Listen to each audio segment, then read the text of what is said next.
C'est bon? Alors, chers internautes, bonjour à nouveau. Nous sommes une nouvelle fois en direct du festival d'Anatolie, donc à Belfort.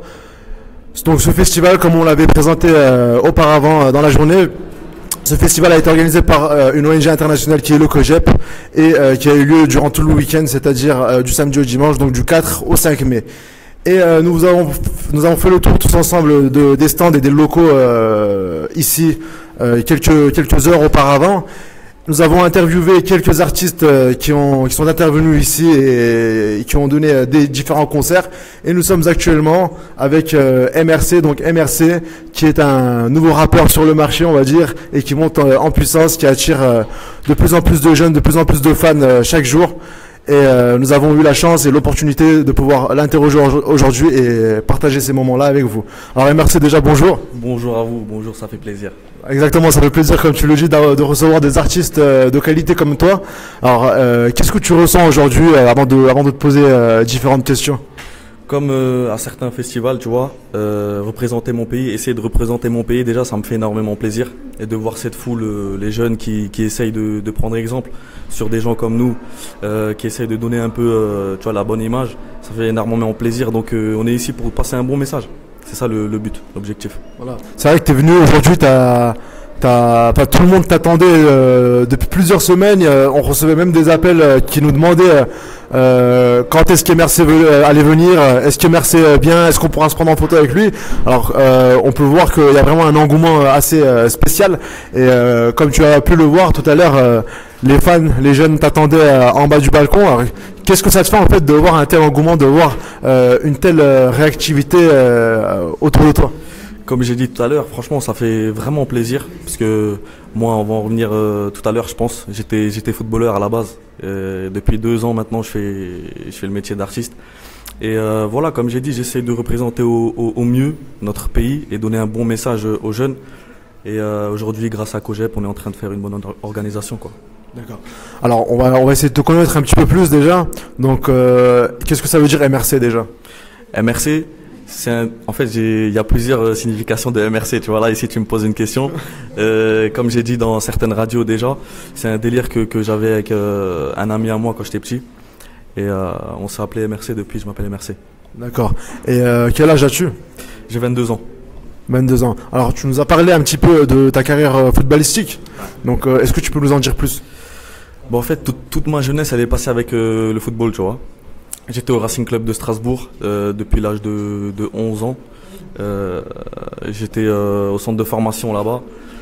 Toute ma jeunesse, comme j'ai dit, c'est passé avec la préformation, la formation. Et au final, j'avais juste avant de passer pro, j'avais quelques blessures. J'étais au Milli Takım, tu vois, j'étais à l'équipe nationale turque. J'étais en équipe de France aussi. Mais j'avais tout le temps des blessures et j'avais pas de chance. Et hayırlısı böyleymiş, tu vois, comme on dit en turc. Exactement. Et voilà, maintenant on est ici. Malgré que j'ai pas fait de sacrifice, on va dire, dans le métier de la musique. Aujourd'hui, je me retrouve ici, donc c'est un message aussi pour les jeunes, pour dire que tout est possible dans la vie. Alors, comme tu l'as dit, suite à de nombreuses blessures, tu n'as pas pu continuer ta carrière dans le football. Mais cette nouvelle carrière, justement, dans le domaine de la musique, dans le rap, est-ce que ça a été un pur hasard pour toi ou c'est ce que tu voulais vraiment faire et t'as fourni des efforts justement pour en arriver là? Franchement, à aucun moment je pensais que j'allais être rappeur ou chanteur, tu vois. C'est vraiment parti, comme je dis dans d'autres interviews qu'on peut retrouver partout. J'ai toujours dit que j'avais rien à faire à la base de la musique. C'est-à-dire j'étais footballeur en sortant d'un entraînement quand j'étais en CFA, en sortant d'un entraînement quand j'étais blessé. J'ai fait une petite vidéo, tu vois, de 10 secondes sur Instagram. Et après, on est parti dans les maisons de disques, comme ça a commencé comme ça en fait. C'est vraiment ça l'histoire. Comment on dit en turc, patladı gitti. C'est ça. Donc, on sait, t'as été footballeur, là ça va peut-être en décevoir plus d'un, je sais pas, mais en Turquie, tu soutiens l'équipe du Beşiktaş, c'est ça? Ouais, c'est ça. Je suis Beşiktaşlı depuis tout petit. Et mais bon, aujourd'hui on est venu donner un message positif, donc on est tous ensemble. Voilà. Et ça c'est juste un hobby, c'est un sport quoi. En tout cas, toi et moi, on va bien s'entendre à ce niveau-là. Bien sûr. Et donc, de Turquie, t'es de quelle ville? Afyon et Mirda 03. Et voilà, mes deux parents ils viennent de là-bas, avec fierté. Emir Dali's. Pourquoi les Emirdalais ils ont toujours le besoin de préciser qu'ils sont Emirdalais et pas seulement Parce que si toi, si toi tu viens de Cronenbourg, tu vas dire Strasbourg-Cronenbourg, tu vois ce que je veux dire. Et non, après c'est vrai que nous les Emirdalais on est un peu space. On aime bien dire Emirdalais parce que c'est une fierté. Si tu veux, en été on est plus de 150 000. Et alors que en hiver c'est pas trop ça, tu vois. Et, nous à la base, même moi je devais vivre en Belgique de base.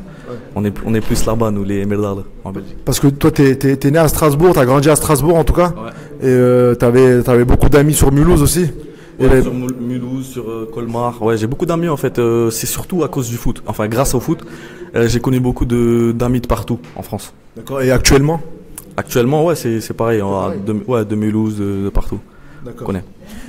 Alors, on va passer à des questions concernant ta carrière. Donc là, c'est vrai que c'était une carrière, on va dire, inattendue un petit peu pour toi. Ouais. T'as sorti des nouveaux albums. Ouais. T'as dépassé les millions de vues, hein, plusieurs dizaines de millions de vues. Voilà. Qu'est-ce que t'envisages par la suite en fait? Quel est ton prochain projet? On va dire si tu peux nous le déclarer un petit peu. Ouais, bien sûr. Là, j'ai attaqué mon deuxième projet. Il est fini. Depuis quelques mois, il est fini. Donc après le Ramadan, Inch'Allah, je vais annoncer la date du deuxième album qui s'appellera Zéro Code. Et là, si tu veux, je suis en train de préparer le troisième album carrément pour que après le deuxième album, j'ai de la matière. Et Inch'Allah, il y aura 3 sons ou 2 sons en turc pour le troisième album. Et voilà, tout ce que je veux, c'est de faire au maximum mon travail que je dois fournir auprès de mon peuple et le public. C'est important de donner un bon message, c'est juste ça la base du truc.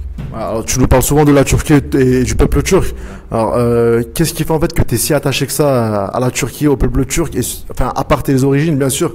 Et une petite remarque, hein, c'est vrai que c'est assez rare de voir des artistes qui arrivent au même niveau que toi, de proclamer ouvertement leur appartenance communautaire, on va dire. C'est vrai, on m'a toujours dit, depuis que je suis dans la musique, on m'a toujours dit qu'il faut éviter un peu de montrer le drapeau, montrer le truc. Mais non, être un Turc, c'est un état d'esprit déjà. Être un Turc, c'est autre chose. Y a que les Turcs qui pourront me comprendre. Et voilà, j'essaye de véhiculer un bon message.